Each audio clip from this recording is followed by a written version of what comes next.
29ാമത് കേരള രാജ്യാന്തര ചലച്ചിത്രമേളയ്ക്ക് തിരി തെളിയുകയാണ് ഈ വേദിയിൽ. വിളക്ക് കൊളുത്തി മേളയുടെ ഔപചാരികമായ ഉദ്ഘാടന കർമ്മം നിർവഹിക്കുന്നതിന് വേണ്ടി ബഹുമാനപ്പെട്ട മുഖ്യമന്ത്രി ശ്രീ പിണറായി വിജയനെ സ്നേഹാദരത്തോടെ ക്ഷണിക്കുന്നു. We invite the Honorable Chief Minister of Kerala, Shri Pinarayi Vijayan, to light the lamp and officially inaugurate the 29th International Film Festival of Kerala on this stage.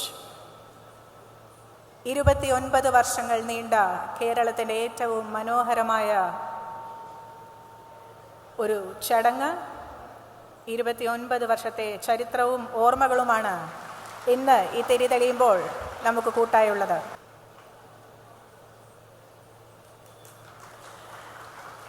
The International Film Festival of Kerala 2024 is being inaugurated by the Honorable Chief Minister of Kerala, Shri Pinarayi Vijayan,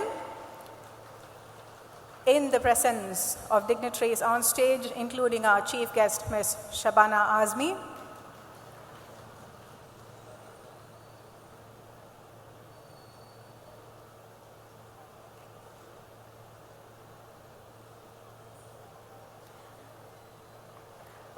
വെല്ലുവിളികളുടെ ഇടയിലും ഈ മേള ഏറ്റവും ഭംഗിയായി സംഘടിപ്പിച്ച് നിങ്ങളുടെ മുന്നിലേക്ക് എത്തിക്കുക എന്നുള്ള ഉദ്യമം, അതിൻ്റെ ആദ്യത്തെ പടി ഏറ്റവും മനോഹരമായി ഈ വേദിയിൽ നടക്കുകയാണ്.